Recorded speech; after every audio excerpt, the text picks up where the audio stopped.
Morning po sa bawat isa. Pakibati ang katabi mo. May butas ka pa ba sa puso mo? God-shaped hole. Yan. So, yun po yung ating tema for this month. Ano po ang topic natin?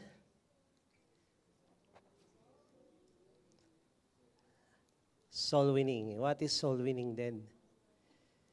Okay, review tayo. What is soul winning? Ano pa ang soul winning? Sharing the gospel. Okay. What else? Okay, making the unbeliever believer. Ano pa? Okay, ire-rescue natin. Lahat ng tao po ay alipin ng demonyo. Alipin ng kasalanan. At ang pinakamalungkot dyan, hindi nila alam yun. And most of us actually, lahat tayo galing doon. Nag-e-enjoy. Nag-e-enjoy sila na nakakadena at nakakulong sa kasalanan sa mga bagay-bagay na ini-enjoy nila seemingly. Yung God-shaped hole na kinanta natin kanina, o kinanta nila pala. Yan ang dahilan kung bakit nagbibisyo ang tao.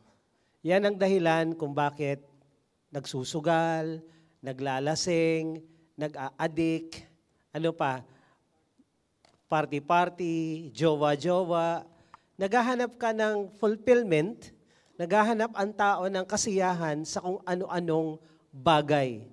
Until the day na natikman mo na lahat pero hindi ka pa rin masaya. Dahil itong God-shaped hole na to, nag-start ito nung nagkasala si Adan at si Eva. Naalala niyo yung breeds?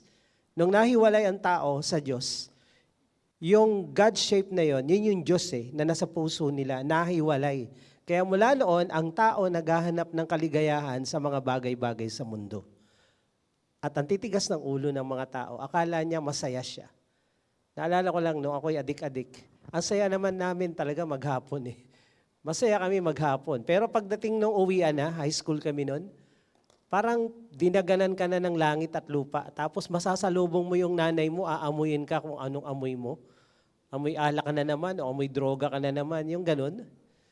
So, malungkot ang buhay ng mga tao na naghahanap ng kaligayahan kung saan-saan.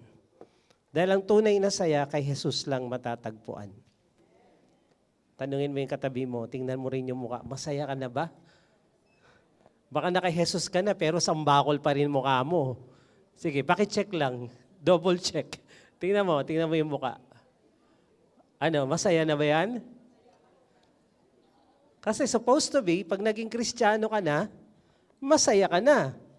Kahit may problema, at kulang ng pera, di ba laging masaya? Ganyan nga ang buhay kung na kay Jesus, laging may galak sa tuwina. Pag hindi mo na-experience yan, hindi mo na-experience yung saya na kay Jesus lang galing, hindi ka patunay na Kristiyano. Nakiki-attend ka lang dito. Nakiki-church ka lang.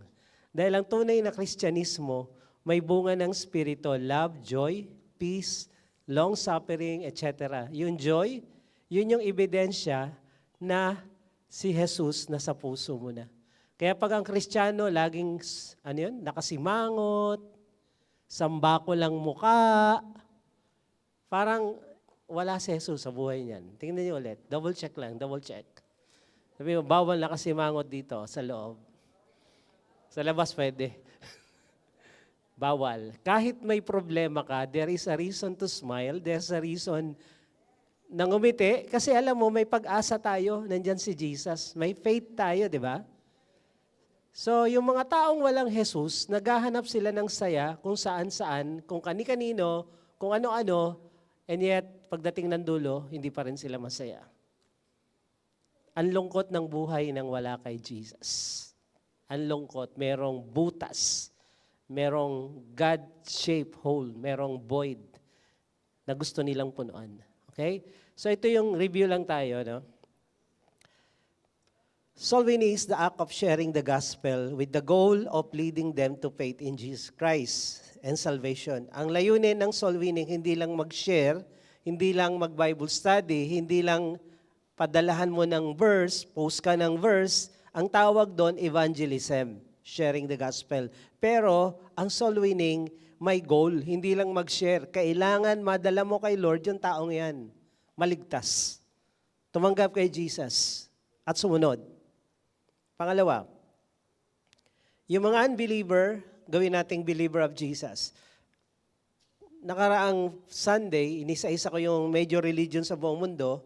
Lahat naman sila, they believe in Jesus eh. Di ba? Kaya lang, ano yung beliefs nila kay Jesus? Even the devil believes.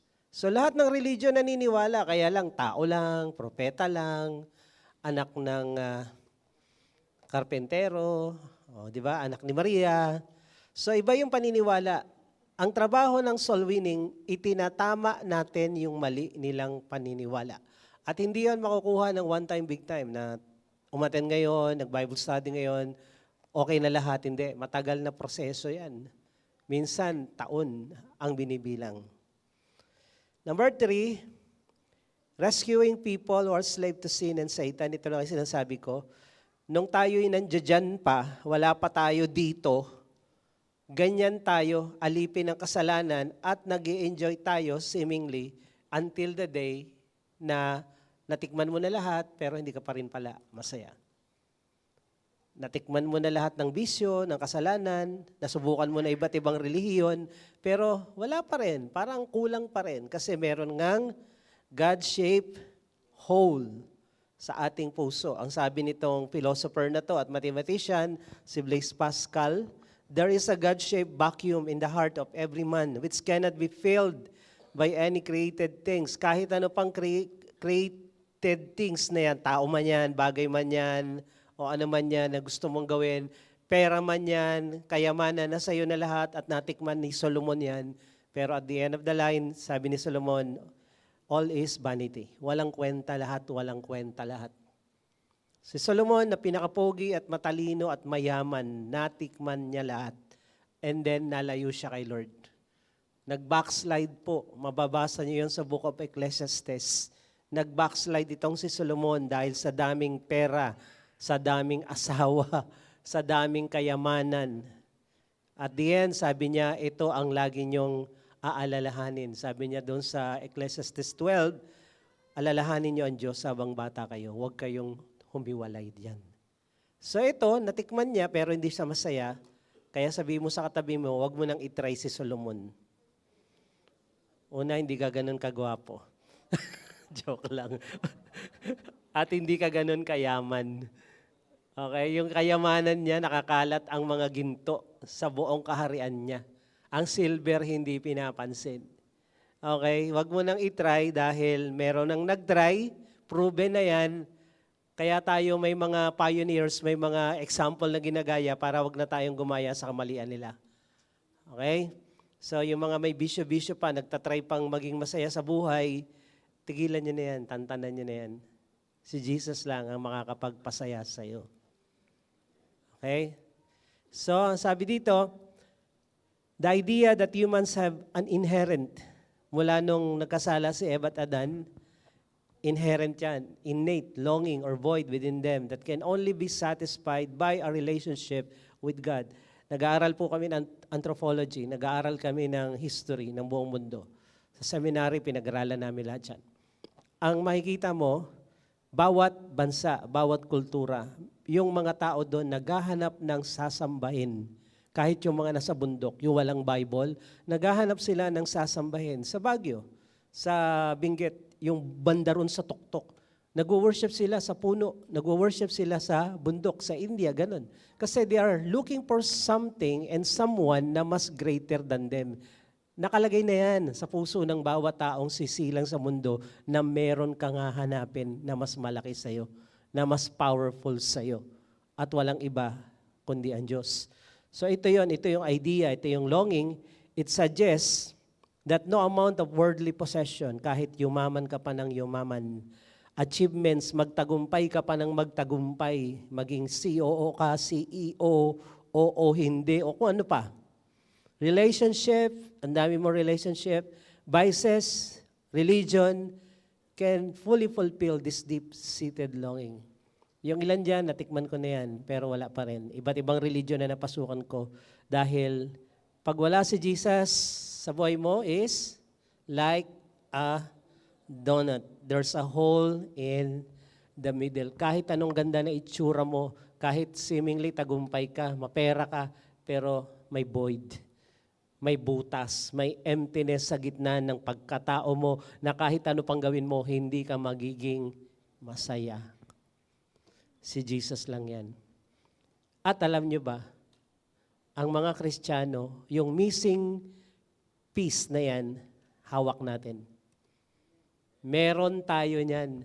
Kaya yung mga tao sa paligid natin, ganyan ang itsura, may void, may vacuum, may emptiness, may kulang. Yung kulang sa kanila, nasa atin na ngayon. Dati kulang-kulang din tayo eh. Pero nung tinanggap natin si Jesus, we are complete in Christ, sabi ng Bible. So ngayon, yung kulang nila nasa atin. So anong gagawin natin? Di ba? I-share natin. And anong kagandahan dito? The more na i-share mo si Jesus, hindi na uubos. Because this God is unlimited. Unli talaga ito. El Shaddai, ang isa sa pangalan niya, ibig sabihin, more than enough for everyone. So the more you share, the more you have. The more ka nag-grow kay Jesus, pag nag-share ka nito. At the more void ang napupunuan mo, the more people ang nababago. The more people ang nagiging masaya. So dito tayo nag-end. Tutuloy tayo ngayon, who is a soul winner. Ang topic natin, what is soul winning? Ngayon, sino naman ang soul winner? Sino yung mga taong gagamitin? Okay, let's pray. Let's bow our head. Lord, salamat po sa umagang ito, sa bagong pag-asa at buhay na binigay mo sa amin. Hindi mo pa kami kinukuha dito sa lupa dahil meron pa kaming misyon. Meron pa kaming dapat trabahuin, tapusin, Panginoon. Itong soul winning business na to, kami lang ang binigyan mo ng kautusan para ito gawin. Hindi ito para sa lahat ng tao sa daigdig, para lang to sa mga anak mo na gustong sumunod sa iyo. Kaya I pray lahat kami nandito ngayon, handang sumunod sa iyo. As we listen to your words, Lord, every words na aaralin namin ay gagawin talaga. Hindi lang papakinggan, kundi gagawin talaga. Dahil hindi mo kami tinawag para lang maging believers. Tinawag mo kami para maging followers, disciples, tagasunod. Kaya Lord, lukuban mo kami ng presensya mo. As we listen, let revelation and understanding, Lord, mag-explode sa aming mga puso at espiritu ngayong umagang ito. Lukuban mo kami ng presensya mo, Panginoon. Thank you. We give you praise in Jesus' name. Amen. Amen. Sige, palakpakan natin si Lord. So, continuation. Who is a soul winner? Basa. Sige. 1, 2, 3.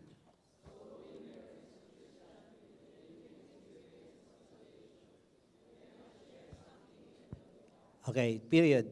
Sino na ang ligtas dito? Nag-ABC, alam mo, pinatawad ang kasalanan mo. Okay, pinatawad ang kasalanan mo, papunta kang langit. So, kung ikaw ay ligtas, sigurado kang Kristiyano, hindi by religion, hindi by membership, hindi by kung anumang paraan, kundi by Jesus lang, Bible lang. Jesus is the only way to heaven. Walang pangalang binigay sa silong ng langit para tayo maligtas. Yun yung topic natin noong nakaraan. Kundi Jesus lang. At ang kaligtasan hindi sa mabuting gawa. Dahil kung ang kaligtasan sa paggawa ng mabuti, walang tao sa langit ngayon. Walang makakapasok sa langit. Dahil ang criteria sa pagpasok sa langit, perfect holiness. Walang mali, walang kasalanan lamang ang makakapasok doon. Eh, anong sabi ng Bible? Romans 3:10. Walang matuwid, wala kahit isa. Romans 3:23. Ang lahat ay nagkasala at walang nakaabot sa pamantayan, sukatan, kriteria ng Diyos. So ngayon, kung walang matuwid, wala kahit isa, tapos ang tinuturo ng lahat ng religion, ang kaligtasan ay paggawa ng mabuti, so may maliligtas pa? Wala. Dahil lahat tayo ay makasalanan. Buti na lang. Ang pagpasok sa langit ay hindi sa paggawa ng mabuti, kundi We are saved by grace, Ephesians 2:8 and 9. We are saved by grace through faith, not of good works, lest anyone should boast. Tayo inaligtas sa pamamagitan ng awa na nakuha natin sa pananampalataya, hindi sa mabuti nating gawa. Yung bayad ni Jesus sa krus ng Kalbaryo, yun ang nakaligtas sa atin. Yung kabutihan niya, yung perfection niya, yung holiness niya, pinahiram sa atin at nilinis yung kasalanan natin na naging dahilan para hindi tayo makapasok sa langit. Nilinis yun ng dugo niyang banal. Ngayon, when you put your faith in Jesus Christ, kagaya ni Abraham, yung pagsunod niya ay naging katwiran. Yung pananampalataya niya kay God, naging katwiran niya. He became the father of faith. So ganun din, pag nanampalataya ka sa ginawa ni Jesus, yung kasalanan mo, takip, burado. At pumasok ka sa langit, hindi dahil mabait ka, pumasok ka sa langit dahil dumaan ka kay Jesus. May padrino sa langit. Isa lang ang padrino sa langit, si Jesus lang. Wala nang iba. So, hindi dahil sa kabaitan, buti na lang. Buti na lang talaga. Dahil kung kabaitan ang pagpasok sa langit, walang laman ang langit. Dahil walang matuwid, wala kahit isa. So ngayon, nung naranasan mo yung pananampalataya na nagligtas sa'yo, nag-ABC ka, now you are going to heaven, you have the experience of rebirth, salvation, bagong buhay. Ngayon, kung ano yung experiences mo, yun lamang ang pwede mong ibahagi sa iba. You cannot share something you don't have. Paano ka makakapagpautang kung wala kang pera? O may utang ka pa. Paano ka mamimigay ng tinapay kung wala kang tinapay? Paano ka mamimigay ng ulam kung wala kang ulam? Paano ka mamimigay ng salvation kung ikaw nga hindi saved? Pero kung saved ka, meron ka ibibigay. Taas uling kamay ng mga ligtas. Ayan, meron kang ibibigay. Sabi mo sa katabi mo, may ibibigay ka. Huwag mo solohin yan. Ang soul winner ay tao, Kristiyano na naligtas at ipapasa niya yung kaligtasan sa iba. Okay? Pangalawa, soul winner feels the compassion. Ito yung love in action. Yung love ni Lord para sa lost humanity. Lahat ng tao ay nahiwalay sa Diyos. They are considered lost. Sabi ng Lucas, yung nawawalang tupa, yung nawawalang coins, ganun ang kalagayan ng lahat ng tao, nawawala at nagwawala. Ang sabi rito, ang soul winner ay merong compassion and desire to see all men to be saved. Pag sinabing all men, kahit saan ka magpunta may tao, wala. Yung mga nagtatrabaho, may tao ba kayong kasama? Unless sa zoo kayo nagtatrabaho, no? Pero kahit doon, meron pa rin. Call center, may tao ba? Construction, tindahan. Tambay ka lang dyan, may tao din? Oh. So kahit saan ka magpunta, may tao eh. So ang sabi ng Bible, gusto ni Lord, lahat ng tao makakilala sa katotohanan at maligtas later on. So kung ikaw soul winner, bawat taong nakikita mo, nag-iisip ka, paano ko ito masyasyaran? Paano ko ito mababahaginan ng meron ako, kaligtasan? Paano yung empty, vacuum, yung void, yung bilog sa puso niya, matakpan ng Jesus na meron ako? Nag-iisip ka lagi, ito ang soul winner. Ang soul winner hindi selfish. Hindi yung trabaho na nga ako buhay namin na atupag ko So, hindi ganun ang soul winner. Pangatlo, ang soul winner is soul bringer to the Lord. May nadadala siya kay Lord. Tuloy, tuloy, tuloy. Hindi yung, may nadala akong 3 kay Lord. Okay na yon. 3, 30 taon na, 3 pa lang din. No? O kaya, yung 3 pa, nawala. Kami soul winner kami. Kahit saan kami ipadala, nagsishare kami ng gospel. Kahit saan mo kami ipadpad, nagsishare kami ng gospel, nagtatayo kami ng mga Bible studies, nagtatayo kami ng church. So, ito yung soul winner. Ngayon, hindi naman kailangan pumunta kayo ng India, gayahin nyo kami, o pumunta ng Aklan para magtayo ng church. Kahit saan kayo dito sa Metro Manila o dito sa Antipolo, may tao dito. Okay? May kamag-anak kayo, kaibigan, kakilala, o kung sino man. So, ito yung mga tao na dapat nating sharean. So, ang soul bringer, lagi kang may nadadala kay Lord. Continuously. Hindi naman siguro every week or every month, pero every year may nadadala ka kay Lord, kahit tatlo-tatlo. People are being saved through His words, life, and testimony. Ang soul winner, naliligtas ang tao sa pamamagitan mo sa iyong salita, sa pagba-Bible study mo, sa buhay mo, at sa patotoo mo. Yung iba walang madala kay Lord kasi basag ang testimony. Sila sabing Kristiyano pero hindi makitaan ng katotohanan ng pagiging Kristiyano. Kasi ang hirap mag-share ng, alam mo, ang Diyos, pinagpapala tayo. Kauutang mo lang kahapon eh. Sino namang maniwala sa iyo dyan? Alam mo, ang Diyos nagbabago ng buhay.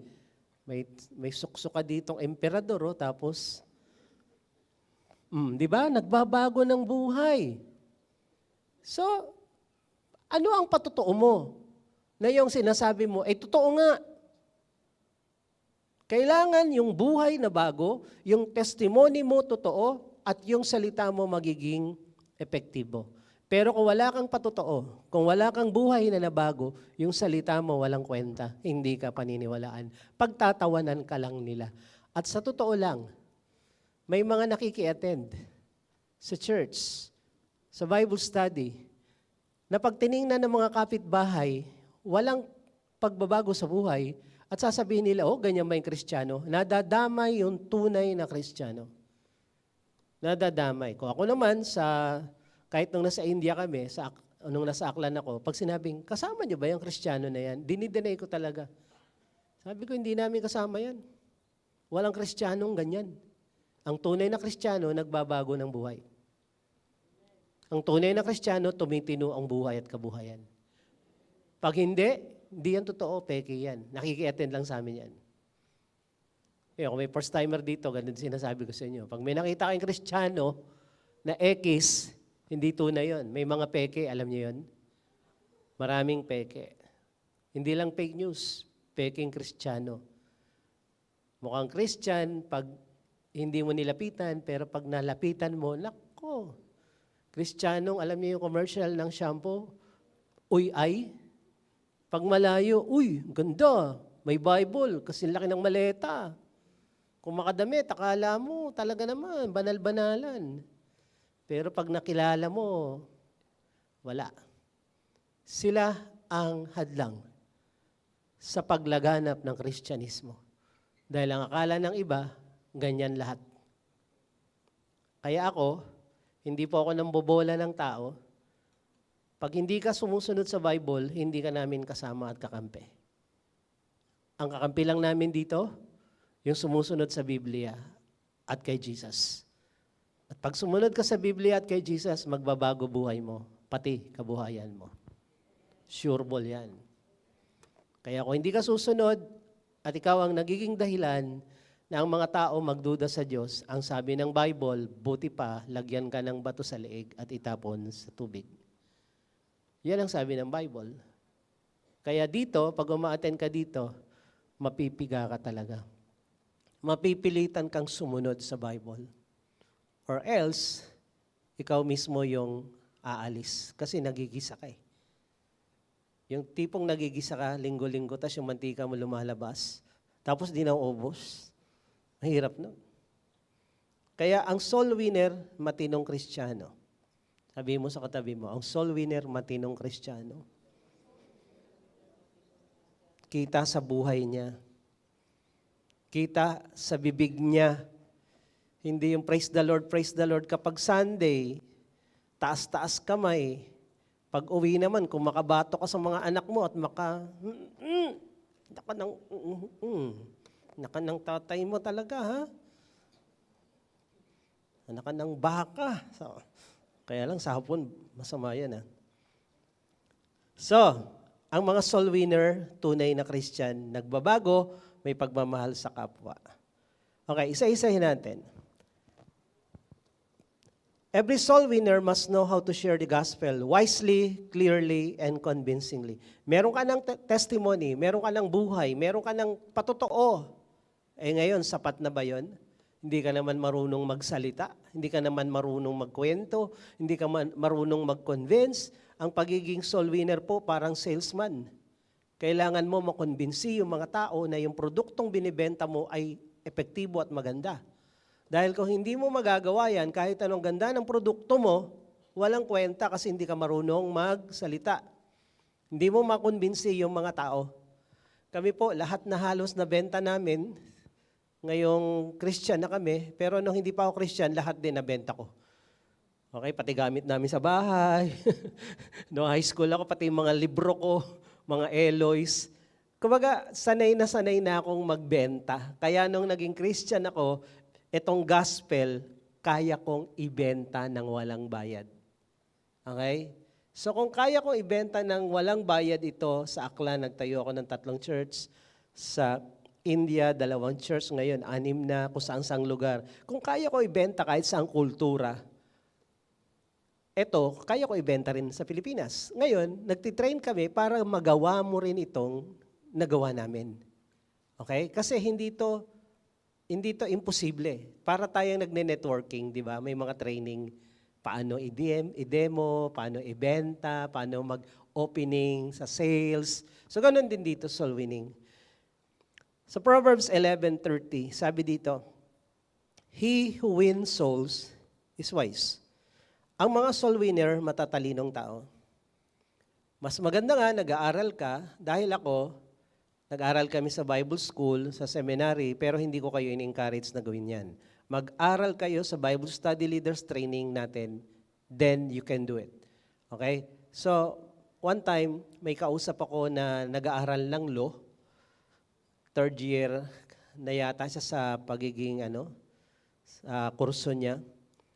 Sa Bible, meron pong mga terminology na pang-lawyer. Yung word na advocate sa 1 John. Jesus is our advocate. Okay? Judge. Yan yung mga terminology ng mga lawyers. So, at kung ano-ano pa. So yun ang ginagamit ko pag nag-share sa ganong klaseng tao. Kung mga tambay naman ang kausap ko, di yung kwentong tambay. Kwento, depende sa kausap mo. May mga tao na nagsusolwin daw kuno, pero isa lang ang kanilang sistema at sila ang nasusunod sa pamamaraan. Hindi ka manghuhuli ng isda ayon sa gusto mong pain. Kunyari, ang paborito mo, Chicken Joy. So, nanghuli ka ngayon ng danggit, nilagay mo Chicken Joy kasi paborito mo yan eh. Palagay mo, kakainin ng danggit yung Chicken Joy mo, siguro titikim din naman. Ang pinapakain sa isda ay yung gusto nilang pagkain. Ganon ang soul winning, hindi yung gusto mo, yung gusto nila. Kaya sa Bible Study Leaders Training, tinuturo namin, pag kayo mag-share ng gospel, para kayo nanliligaw, wag niyong sisiraan yung paniniwala ng nililigawan mo. Kunyari, nanliligaw ka ng babae. Sino bang nakapanligaw na rito? So, nanliligaw ka. May napansin kang hindi maganda sa babaeng yon. Hindi mo sasabihin sa kanya yon. Kunyari, 1 month ka pa lang no, na magkakilala, nanliligaw ka. Sasabihin mo, alam mo, ang lakas mo palang humilik. Nakatabi lang kita sa bus, humilik ka na ng parang yung motor na nasisira. So hindi mo sasabihin yon. Madi-discourage siya sa'yo, ma-o-offend siya, at lalayo siya sa'yo. Pag nanliligaw ka, yun the best ang sinasabi mo. Parang nambobola ka lang, di ba? Pero sa gospel, di pwede yon. So pag nanliligaw ka, you don't say anything bad. Ang hinahanap mo yung good. So soul winning, ganun din. Lagi namin tinuturo, huwag mo pakialaman yung mali. Huwag mo pakialaman yung paniniwala nilang mali. Ang ituro mo lang yung totoo. Dahil pag nakita nila at natanggap ang katotohanan, they will know the mistake na ginagawa nila. At ginagawa yung pagtuturo ng mali sa discipleship na hindi sa soul winning. Magkaiba yan. So yung mga hindi train sa soul winner, babanatan agad. Kailangan basagin yung mga yan. Kailangan yung paniniwala nyo, hindi ganyan. Yung inaaway ba? Nanliligaw ka, tapos inaaway mo na agad yung babae. Subukan nyo yun. Nililigawan mo, pero pinakikialaman buhay niya, inaaway mo siya, ba't ganyan, ganyan? Palagay mo, magiging kayo? Ha? Hindi pa nga kayo, nangaaway ka na eh. Hello? Kung hindi pa kayo, inaaway mo na, hindi na kayo magiging kayo kahit kailan. Ganon din sa soul winning. Kung inaaway mo na yan, Alam nyo, kayong mga makasalanan, pupunta kayo ng impyerno. Ganon ha, sama kita. Hindi ganon. Kaya ang nagsosoul win, matalino, may control sa utak at sa dila. Kahit gustong-gusto mo nang sabihin at sitahin yung mga yan, hindi mo gagawin dahil nanliligaw ka. Okay? Isang importante sa soul winner, na iintindihan yung tinuturo mo. Kaya nga may training ng Bible Study Leaders Training, dinedevelop natin yung competence, yung confidence, lumakas ang loob, magturo, and competence. Tama ang tinuturo. Yun ang ginagawa sa Bible Study Leaders Training. Merong parable of the sower sa Bible. Yung sower ay yung nagtuturo. Yung binhi ay yung salita ng Diyos. Alam niyo naman yan. Ngayon, sabi sa Matthew 13, verse 19, in-explain ni Jesus yung 4 na parable, yung 4 na tinaniman, isa lang ang tumubo at namunga, yung 3 hindi. Isa doon, sabi dito sa verse 19, when anyone hears the word of the kingdom and does not understand. Pag nakinig ka ng salita ng Diyos at hindi mo naintindihan, the evil one, si Satan, comes and snatches away what has been sown in his heart. This is what was sown along the path. Ito yung unang nakikinig. Hindi niya naintindihan. Tanong, bakit hindi naiintindihan ng tao ang salita ng Diyos? Nasa nagtuturo ba o nasa nakikinig? Kung ang nagtuturo, hindi trained. Kung ang nagtuturo, walang alam. Kung ang nagtuturo, mahiyain, bulol, ay sigurado hindi maintindihan nung nakikinig yan. Pero, kung okay naman yung nagtuturo, yung nakikinig naman ay may kausap sa katabi, tuwing may sasabihin yung nagtuturo, di ba, ikaw yun? Ikaw yun eh. Tapos may sinabi, hindi niya na narinig. Alam niyo ba, pagbukas ang bibig mo, sarado tenga mo? Naglalak dito eh. Kaya every time you talk, you cannot hear the second word na sasabihin. Kaya pag nakikinig ka, huwag kang magsasalita. Makinig ka lang. Sabi mo sa katabi mo, makinig ka lang. Ngayon, pinasalita kita. Makinig ka lang, ha? So pag ikaw salita ng salita, o text ng text, scroll ng scroll, kahit sino ka pa, leader ka pa, worker ka pa, o baguhan ka, hindi mo maiintindihan ang tinuturo kasi hindi ka nakapokus. Para maintindihan mo yung tinuturo, you need understanding para ka mamunga. Sabi doon sa verse 23, as for what was sown on good soil, this is the one who hears the word and understand. So kailangan yung nagtuturo, magaling. Kailangan yung nakikinig, focus. Pag nagsama yung dalawa, na-train yung nagtuturo sa Bible study at focus yung mga nakikinig, lalago, magkakaroon ng bunga. Ilan? Sabi dito, who hears the word and understand it, he indeed bears fruit and yields. In one case, 100-fold, in another 60, in another 30. Ang pinaka-minimum 30, namumunga siya. Pag nakikinig ka at naintindihan mo, mamumunga ka sa buhay mo. Buhay at kabuhayan. Bakit walang pagunlad? Bakit walang pagbabago? Hindi mo naintindihan eh. Partial yung naintindihan mo. Konti lang. Konti yung naintindihan mo dito, konti yung naintindihan mo dito. Bakit yung topic inuulit-ulit taon-taon? Kasi konti lang yung narinig mo last year. Maraming distraction ang demonyo. Kaya nga, merong isang grupo na pag nag-church sila, yung cellphone talaga, sinusurrender. Maliit lang naman kasi silang grupo. Dito pag sinurrender, baka magkahalo-halo. iPhone 14, 15, 16 pa naman yan. So, pero ikaw na nakikinig, it's for your own good. Na mag-focus ka. Ako, pag nag-a-attend ng ibang church at uma-attend ng seminar, ayokong kinakausap ako ni Sister Jerin, mamaya tayo mag-usap. Nakikinig ako.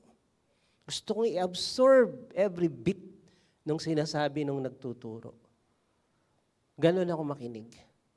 Ayoko may nakikipag-usap sa akin. Mamaya. At yung cellphone, naka-airplane mode. Kung hindi rin lang gagamitin pag take notes. So, Ang soul winner, alam niya na kailangang maintindihan ng mga nakikinig yung tinuturo niya. At kailangan may training siya. Kaya nga ito, for you to share the gospel wisely, clearly, convincingly, you need a training. Sino yung naka-attend na ng Bible Study Leaders Training? Taas ang kamay. Tingnan mo yung katabi mo. Pag di nakataas ang kamay, sabi mo, ano pa? Ano pa ang inaantay mo? Okay? Mamaya, i-ano natin yung requirements kung sino yung pwedeng umattend. Next month, mag-start yung ating 5th batch of our Bible Study Leaders Training. Pwede na kayong mag-enroll kung qualified kayo. Mamaya, nasa dulo yung requirements. At next week, graduate po sila. Ipapakita namin sa inyo kung sino yung 4th batch. The blessing of soul winner. May mapapala ba tayo? Ang tao laging gusto niya may pakinabang. May mga grupo, may mga churches na hipokrito na sinasabi nila, hindi mo kailangang mag-antay ng balik pag ikaw nag-tithes, pag ikaw sumunod. Teka lang, ang utos ng Bible at turo ng Bible, pag nagtanim ka, aani ka eh. Di ba? Pag nagbigay ka, tatanggap ka eh. Pag sumunod ka, ibibless ka eh. So nababanas ako sa ganung mga grupo, napaka-hipokrito, na para, hindi namin kailangan yung blessing. Pero pag makapag-pray naman, Lord, bigyan mo kami pambayad sa bahay. Sarap, no? Sarap. Sarap ipag-pray. Mark 10:29-30. Ano ang blessing? Jesus said, truly I say to you, there is no one who has left house, or brothers, or sisters, or mother, or father, or children, or lands, for my sake and for the gospel, who will not receive 100-fold now this time, houses, brothers, sisters, and mothers, and children, and land, with persecution, and in the age to come, eternal life. Ang sino mang mag-iwan ng kanyang pamilya, bansa. Kami, pag pumunta ng India, may mga pamilya kami doon. Pag pumunta kami ng Boracay, na Aklan, may pamilya kami doon. Kasi yun yung mga lugar kung saan kami nag-soul winning.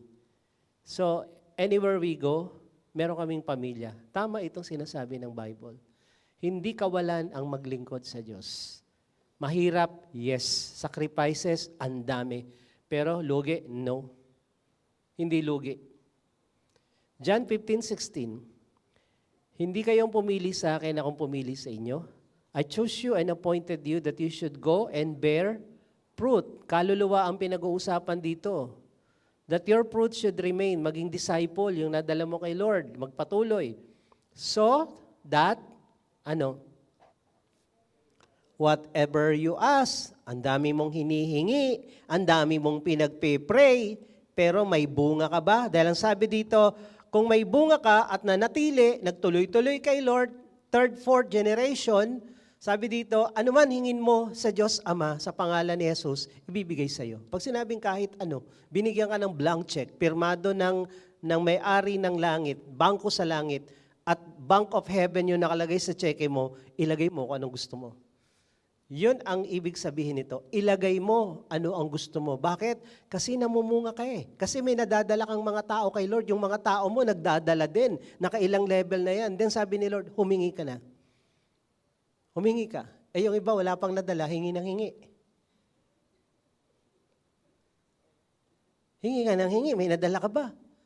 Bago ibigay ni Lord yung gusto mo, ibigay mo muna yung gusto ni Lord. Ang anong gusto ni Lord? Gusto ni Lord lahat ng tao maligtas.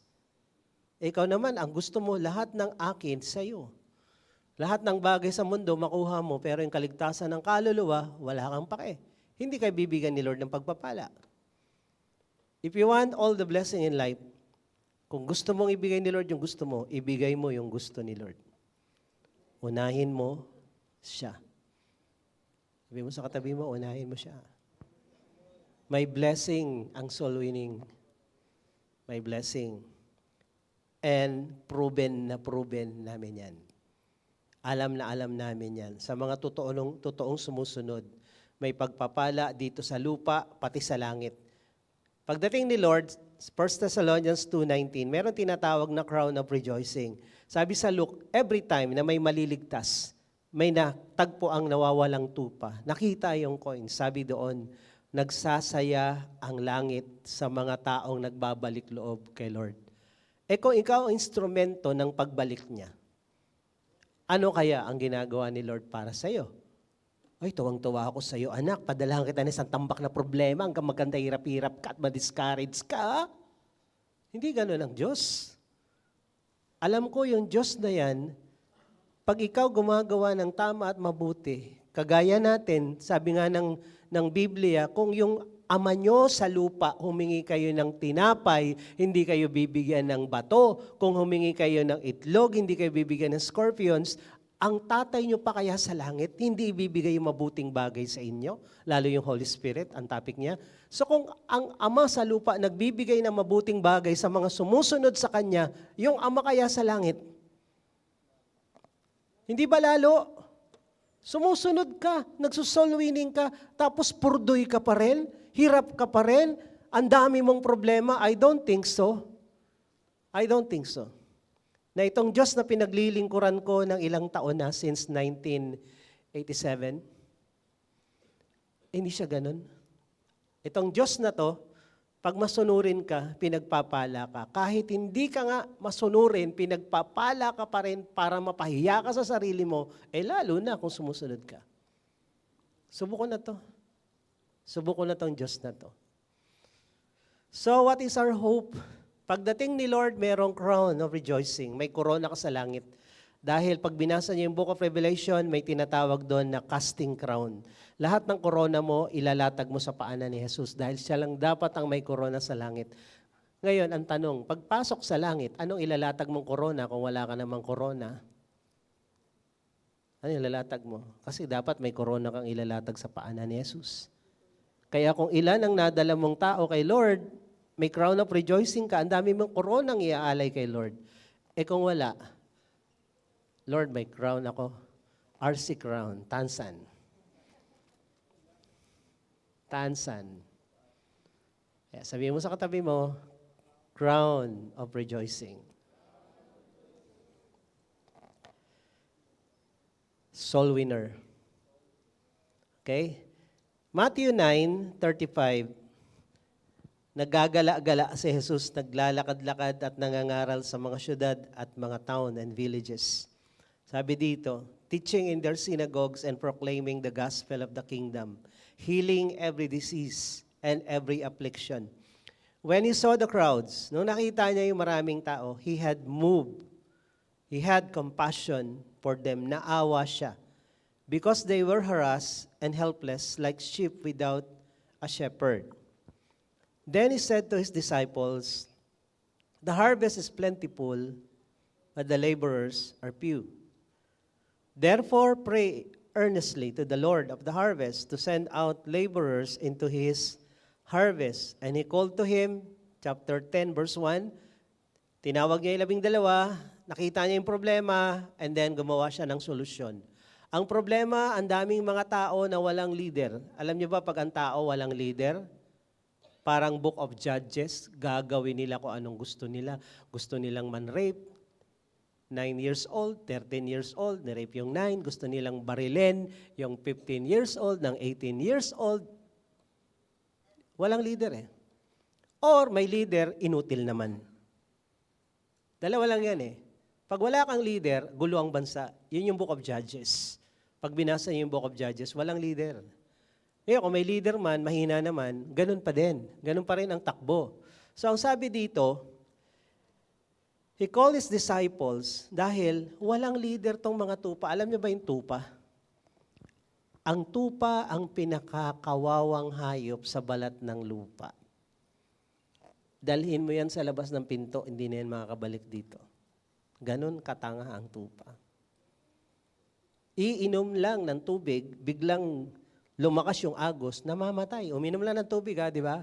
Yung iba nga, nagkape, nabulag eh. Uminom lang eh. Uminom, nagulat. Dami niyang balahibo dito, nadikit. Yung tubig kakalat, maya-maya nalubog na sa tubig. Pag may kaaway, wala siyang panlaban, wala siyang pangil, wala siyang sungay. So ang buhay ng tupa ay nakadepende sa pastol, sa shepherd. Pag wala siyang leader, pag wala siyang shepherd, hindi siya mabubuhay. At nung nakita ni Jesus yung maraming tao, yun ang tingin niya. mga tupang walang pastol. Kaya sabi niya, may problema tayo. Ang daming aanihin, ang daming tao, pero kokonti ang gustong mag-lead ng Bible study. Kokonti ang gustong mag-lead. So ang ginawa niya, kayong 12, sige na, isi-send ko kayo. Yung word na send dito ay ekbalo, tinadyakan para magtrabaho. Sa Bible po, may 2 send. Apostelo, sumunod sa utos ni Jesus, kusa. Yung isa naman, ekbalo, ayaw sumunod, tinadyakan para sumunod. Ngayon, dito, kailangan nating sumunod. Either ekbalo or apostelo. Malalaman mo kung ekbalo yung pagsunod, may paan ni Jesus sa puwet. May bakas. Namamaga. Ibig sabihin, napilitan ka, nasaktan ka pa bago ka sumunod. Pwede ka namang sumunod ng walang sakit ng katawan. So ito, dito, ekbalo to. So sinugo niya. Ngayon, tingnan nyo, isa-isahin natin to. He was moved with compassion. Naawa si Jesus dahil walang leader. Walang leader to. Pero kung titingnan nyo, may leader ang bansang Israel, yung mga pare. Kaya lang, anong inatupag ng mga leader nila? Mga korap na mga leader. Sarili ang iniintindi. Galit sila kay Jesus dahil yung mga tao, imbis na maniwala sa kanila, hindi na dahil sablay yung kanilang testimony. Sablay yung kanilang buhay. Walang naniniwala sa kanila. Ayaw nilang makipag-usap sa mga mahihirap at mga makasalanan. Lumalayo sila. Si Jesus lapitin ng mga makasalanan. So itong mga leader na to, yung mga supposed to be shepherd, walang kwenta. Kaya nga nang dumating si Jesus, galit na galit sila. So, nung nakita ni Jesus yun, he was moved with compassion. Ano yung compassion? Yung compassion po ay awa, sympathy, empathy, burden. Pag sinabing sympathy, naawa ka sa kalagayan ng tao. Okay? Pinipil mo yung, nakikita mo yung kalagayan nila. Pag sinabi naman empathy, napipil mo yung kalagayan nila mismo. Parang you put your feet in their own shoes. Nararamdaman mo yung kalagayan nila. And then sa dulo, hindi ka na makatulog. Nag-iisip ka ng paraan, paano makatulong. May burden ka. Pag ito hindi nangyari sa'yo, hindi ka tunay na soul winner. Dahil ang tunay na soul winner, may compassion sa ibang tao. Yung problema nila, nagiging problema mo. Ito yung magandang pakikialam. Kasi iba nakikialam, alam mo ba siya? Wala namang gustong iabot na tulong. Gusto lang magkwento. Ang compassion, pinag-uusapan mo yung problema dahil gusto mong tumulong. Ang chismosa, pinag-uusapan yung problema kasi may gusto lang mapagkwentuhan. Ang tawag doon, marites, hindi compassion. Okay? So compassion is feeling of deep sympathy, sabi ni AI, pag binuksan nyo si Google, lalabas si AI. Ito sabi niya, deep sympathy and sorrow for others who are suffering, combined with a strong desire to help, alleviate their pain.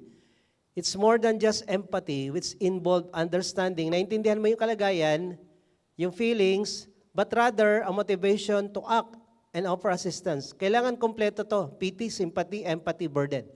Kasi kung isa lang yan, naintindihan mo, pero wala ka namang ginawa. Kaya yung ginagawa ng homeless ministry natin, namimigay sa Marcos Highway, Sumulong Highway, namimigay ng pagkain, damit, gamot. Tapos may tinutulungan tayo sa Marikina ngayon. Pinahiram natin ng tent. Ang balak natin, nasunugan sila eh. At wala daw pera ang gobyerno. Good, good. Very nice. Sana wala na lang kayo dyan. Yun, burden yun. Burden ang tawag doon, nakakainis. Okay? Nakakainis sa mga maling ginagawa. So, tinutulungan natin yon, binigyan ng pagkakakitaan. Binigyan ng pagkakakitaan at binigyan ng temporary na matutulugan. So, ang tawag dito, compassion. May gagawin ka, hindi lang panay dakdak. Uy, alam mo, kailangan ng ganito, kailangan ng ganito. Pag wala kang ginawa, hindi compassion yan.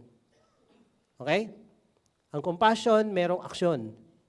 So, the word itself originates from the Latin compati, meaning to suffer with. Compassion literally means to to suffer together. Pag ikaw may compassion, yung problema ng ibang tao, nakikisawsaw ka at nararanasan mo yung hirap dahil tumutulong ka sa kanila. Ang tunay na naaawa, may compassion. At tumutulong, nahihirapan din. Gagastos ka, napapagod ka, nag-spend ka ng oras, kaya ang tunay na tumutulong, nahihirapan din. Kasi binubuhat mo yung hirap niya. Pero yung, sige, bigyan mo na lang ng piso yan, matigil lang. Hindi compassion ang tawag doon. Ang compassion, nahihirapan ka sa pagtulong mo. Amen? Yun ang compassion. Isa-isahin natin to, sabi ni AI. Move with compassion, feeling of sympathy and sadness. Compassion involves deep sense of understanding and connection to another person's suffering, yung paghihirap nila, whether physical, mental, emotional, or spiritual, ramdam mo eh. Nalulungkot ka sa nangyari sa kanila. Okay? Kaya pag ikaw Kristiyano, tapos ang saya-saya, buti nga, hindi ka soul winner. Baka ikaw si Satanas na nagkatawang tao. Dahil ang tunay na Kristiyano naaawa sa mga nahihirapan. Minsan kahit kaaway mo pa yan. Okay? Desire to help. Unlike empathy, which can be a passive understanding of another's feelings, alam mo, ang nararamdaman, compassion includes a proactive desire to alleviate the suffering. Hindi mo man masolusyonan yung buong problema, hindi naman natin kaya tayuan ng bahay lahat yun. Pero magbigay tayo ng tent, pag umuulan, may silungan sila, may tulugan sila, pagbigay natin ng higaan, kahit papano, nakabawas sa paghihirap nila to. Ito yung compassion, nakabawas. Kung kaya nga lang tanggalin lahat ng suffering, kaso hindi naman. Si Lord lang talaga yan. Action-oriented. The desire to help often translate into concrete action. May plano, may aksyon, such as offering support, providing assistance. Yun yung ginagawa natin. Or simply offering a kind word or encouragement.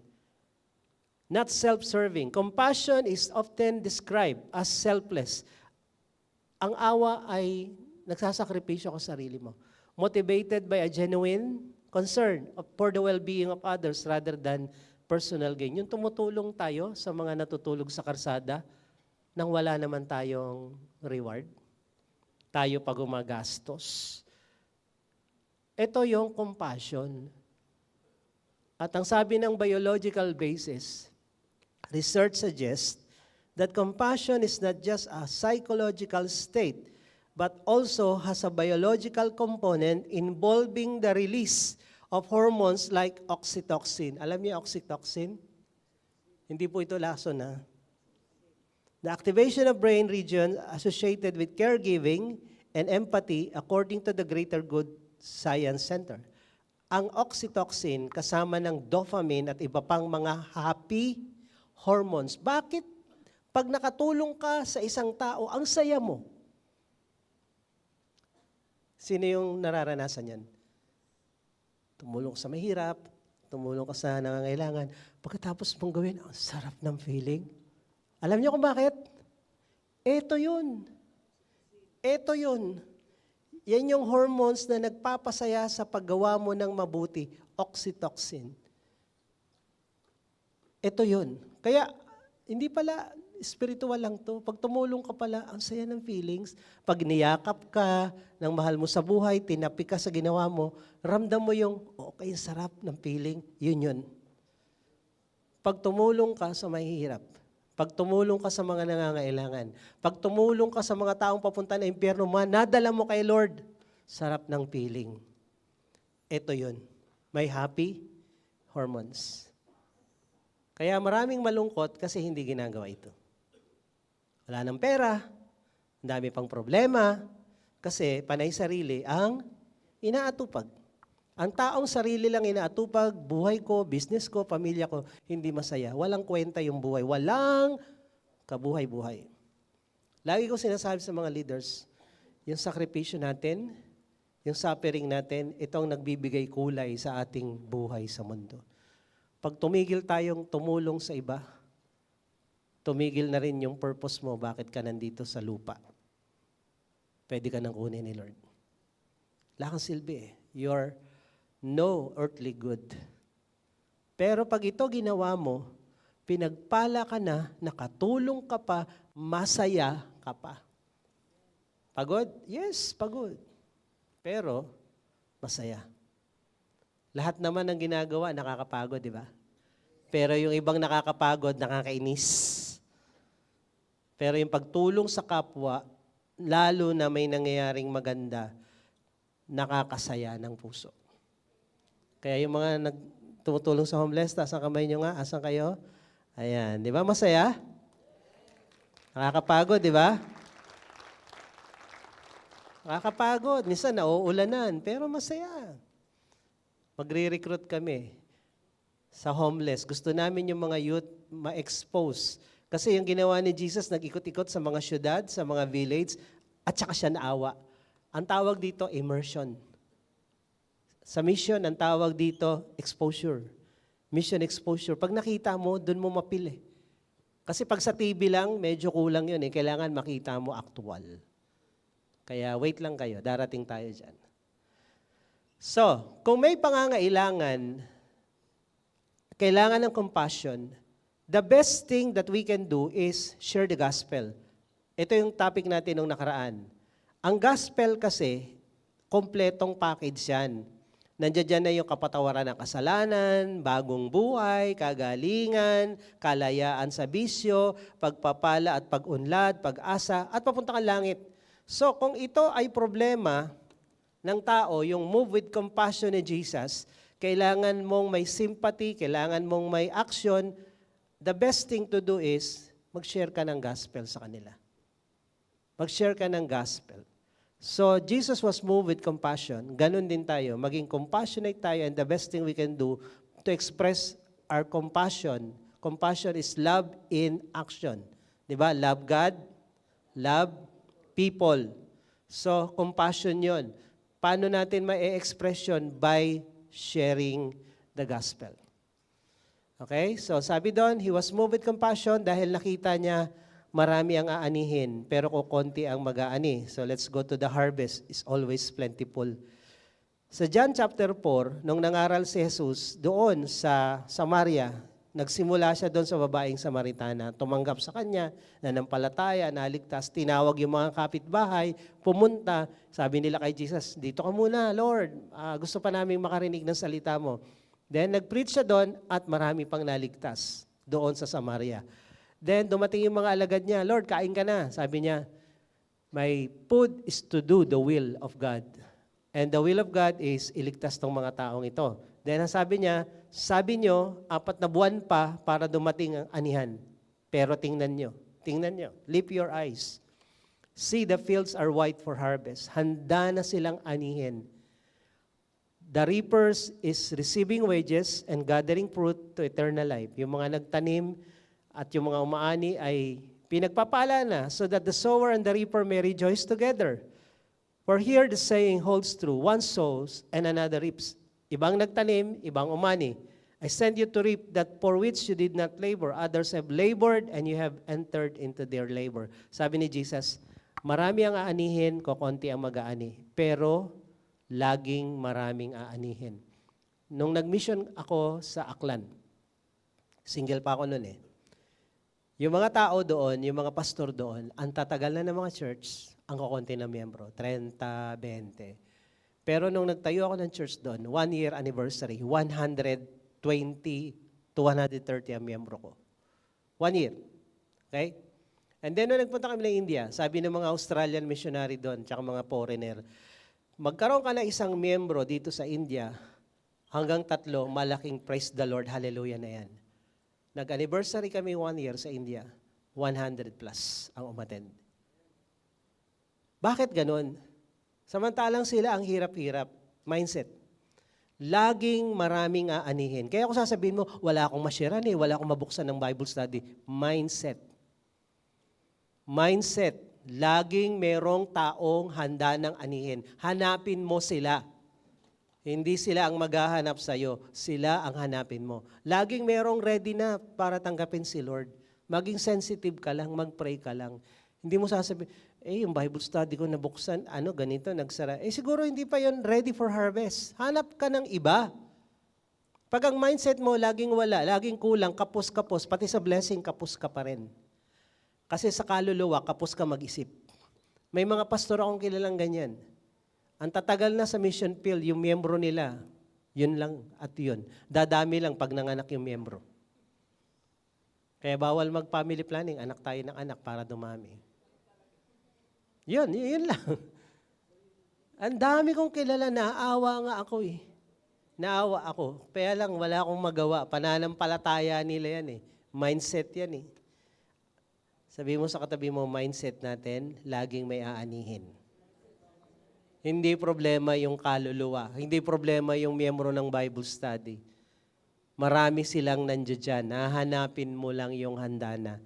Ang problema natin ay laborers. Kulang ng laborers. Kulang ng workers. Kulang na mag-aani. Bakit kulang?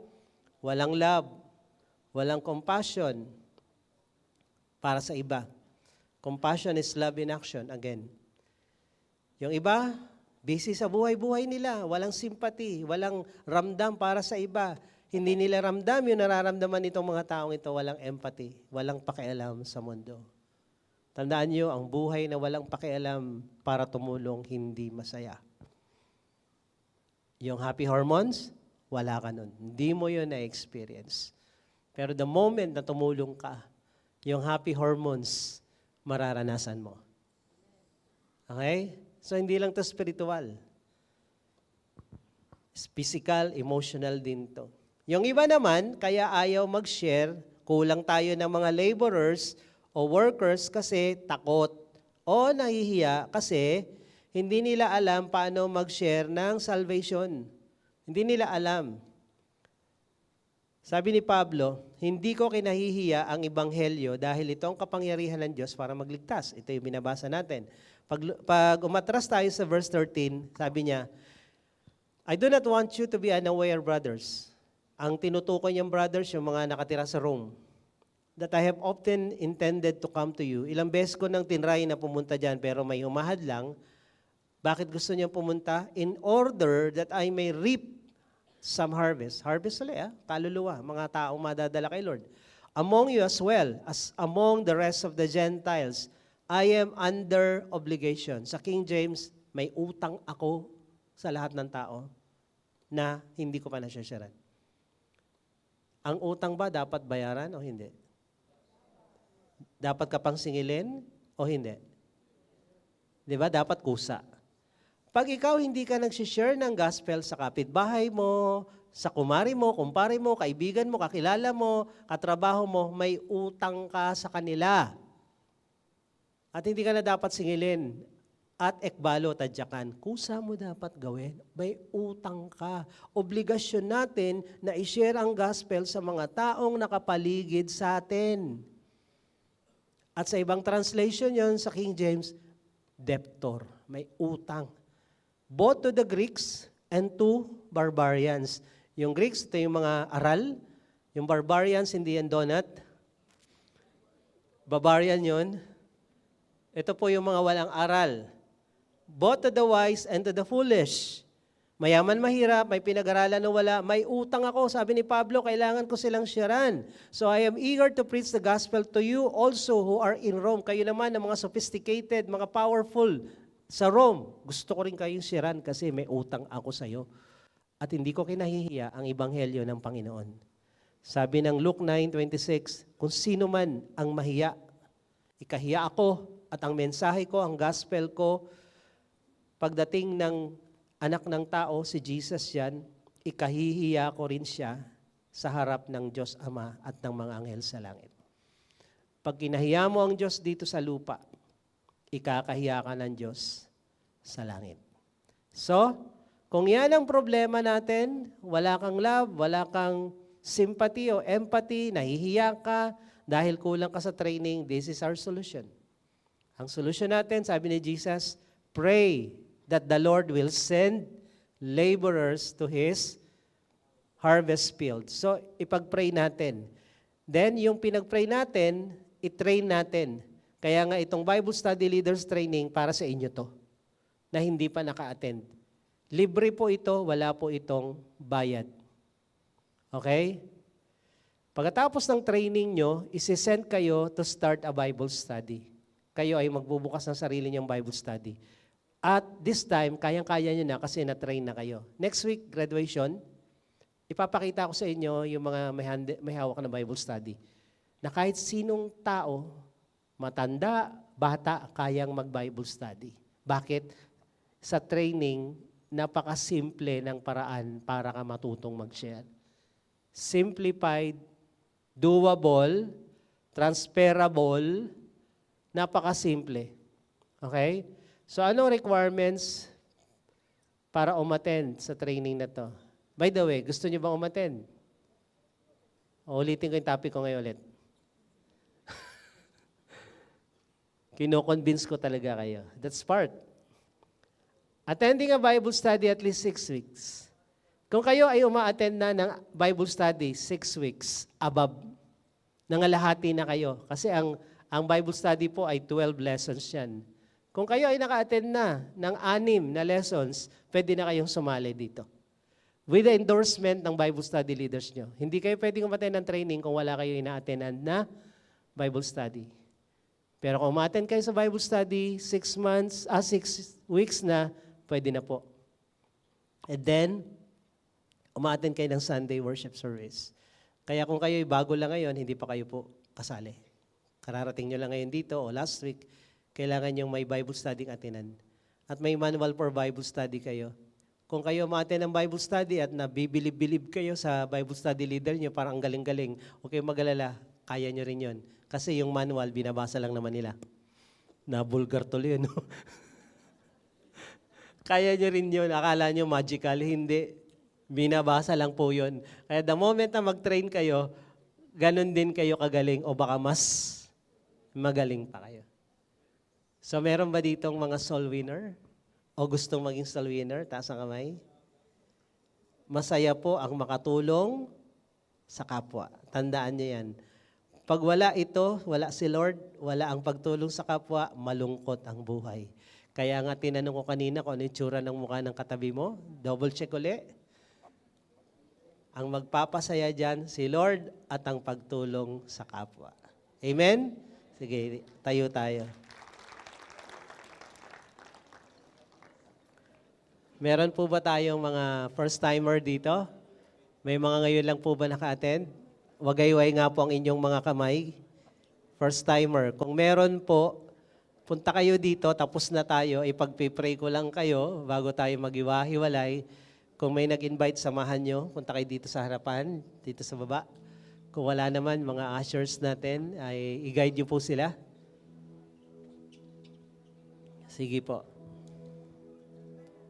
The best na tulong na may bibigay natin if we have compassion on people is the gospel. Because the gospel is a complete solution of God to the complete needs of men. Kompleto yan, wala yang kulang. Sige po, tayo kayo, harap kayo sa akin. Ayan.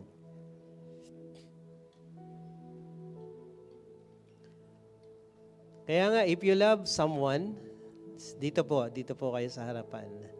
If you love your neighbor, if you love your mare, kumpare, friends, the best gift that you can give to them is the gospel of Jesus Christ.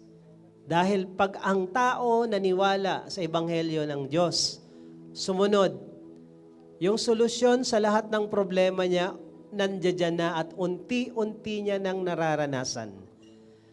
Ito po ang proven, lalo sa mga first-timer natin at sa lahat ng nandirito.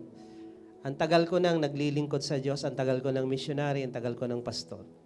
Sa lahat ng nakinig sa Bible study at nagtuloy-tuloy, sureball, nagbabago buhay. Nagbabago buhay at hindi lang buhay, pati kabuhayan. Mula dito sa Pilipinas, sa Bisaya, nagmisyon ako doon, sa Aklan, and then sa India, wala talagang sumunod sa Diyos na naghirap at hindi nagbago buhay. For good ha. Kaya nga pag may nakita kang Kristiyano, ba't yan hindi nagbabago? Ekis yan, hindi yan kasali sa sinasabi ko. Pero yung tunay, may pagbabago talaga. Magandang pagbabago. Kaya kung gusto nating makatulong sa kapwa, if we have compassion, the gospel is the best remedy, the best gift na maibibigay natin, yung pagmamahal ng Diyos na pinakita sa krus. Lahat ng problema ng mundo, ng tao, binayaran niya. Yung sakit, pinagaling niya. Yung kasalanan, pinatawad niya. Yung sumpa ng kahirapan, winasak niya. At lahat ng sino mang lalapit kay Jesus, pwedeng makaranas ng pag-unlad. Kaya sa lahat po ng nandirito ngayon, mostly kabataan, malayo-layo pa yung inyong biyahe para maranasan yung sinasabi ko at sinasabi ng Bible. It's good for you. No? So, nagsisimula ito pag tinanggap natin si Jesus sa puso natin. So, we're going to pray. We're going to accept Jesus Christ. Gusto niyo ba? Gusto niyo ba yung gospel? Sige, lahat tayo yumuko, lahat tayo pumikit. Taas natin yung isang kamay natin kay Lord at simbolo ng kinikilala natin siya bilang ating Diyos, ating Panginoon at tagapagligtas. Sumunod kayo sa panalangin ito, sabihin niyo, Panginoong Jesus. Panginoong Yesus, Ako po'y lumalapit sa iyo. ako po'y lumalapit sa iyo. Nagpapakumbaba. Nagpapakumbaba. Inaamin ko, Inaamin ko, ako isang makasalanan. ako isang makasalanan. Wala akong magagawa Wala akong magagawa para iligtas, para iligtas, para ayusin para ayusin, o baguhin man o baguhin man ang aking sarili. ang aking sarili. Ngunit Panginoon, Ngunit, Panginoon, ako po'y nananampalataya, ako po'y nananampalataya. kaya ka namatay sa Kaya krus, ka namatay sa krus, ay para tubusin ako, ay para tapusin ako, patawarin patawarin at linisin at linisin sa lahat-lahat sa lahat-lahat ng mga kasalanan ko. ng mga kasalanan ko. Sa oras pong ito, Sa oras pong ito, binubuksan ko sa iyo binubuksan ko sa iyo ang aking puso. ang aking puso. Pinapapasok kita, Pinapapasok kita, tinatanggap kita tinatanggap kita bilang aking Diyos, bilang aking Diyos, aking Panginoon aking Panginoon, at tagapagligtas tagapagligtas ng aking buhay. ng aking buhay. Salamat po Salamat po sa pagpapatawad mo, sa pagpapatawad mo, sa pagliligtas mo, sa pagliligtas mo, at sa buhay na walang hanggan sa buhay na walang hanggan na natanggap ko tinatanggap ko sa oras na ito. sa oras na ito. Ito po ang aking Ito dalangin po ang aking dalangin. sa pangalan ni Sa Jesus. pangalan ni Jesus. Amen. Ako na lang po magpipray. Pwede nyo na ibaba ang inyong mga kamay. Patuloy lang tayong nakayukot, nakapikit. Lord, salamat po sa mga anak mo na lumapit dito sa harapan. Hindi tsamba, hindi aksidente ang pagpunta nila rito. Planado mo to. May gusto kang gawin sa buhay nila. May gusto kang gawin na maganda sa buhay nila. Mula ngayon, I pray, Lord, simulan mo yung mabubuting bagay na pinangako mo sa Philippians 1:6, that you who began a good work in us, you will complete it until the day of Jesus Christ. Simulan mo yung magagandang bagay, ano man yung mga bit-bit nilang problema, kabigatan sa buhay, anumang sitwasyon, Lord, ayusin mo ito. Patunayan mo sa kanila na ikaw ang Diyos ng pag-ibig, ng awa, ikaw ang Diyos ng solusyon sa lahat ng problema namin. Ganon din sa lahat ng nandirito, kung ano man yung mga pinagdadaanan ng bawat isa, kung ano yung mga struggle nila, Lord, sa buhay, ano yung mga sitwasyon at problema, tinataas namin lahat sa iyo. Ikaw ang Diyos na nagsabi na walang imposible sa iyo. At sa mga taong naniniwala, wala ring imposible. Naniniwala kami sa iyo that you can do exceedingly and abundantly above and beyond what we ask and what we pray. Tinataas namin sa iyo ang lahat ng aming pangangailangan. Pagpalain mo kami sa buong linggong ito. Hayaan mo maranasan namin ang breakthrough. At Lord, yung narinig namin na kami ay soul winner lahat. Magkaroon kami ng compassion sa puso namin. Na pag may nakita kaming mga tao, hindi kami mag-judge, hindi kami mainis, kundi maawa. Dahil itong mga taong ito papunta ng impyerno dahil walang Jesus sa puso. There is an emptiness in them, Lord, na kahit anong gawin nila, hindi sila nagiging masaya. At yung emptiness na yon, yung kulang na yon sa kanila, meron kami nun. Ikaw yun, Panginoon. Kaya I pray, motivate us na i-share yung gospel of salvation sa lahat ng tao. Lalo na yung mga nakapaligid sa amin. Thank you, Lord. We give you praise. We give you all the glory and honor. In Jesus' name we pray. Amen. Amen. God bless you all.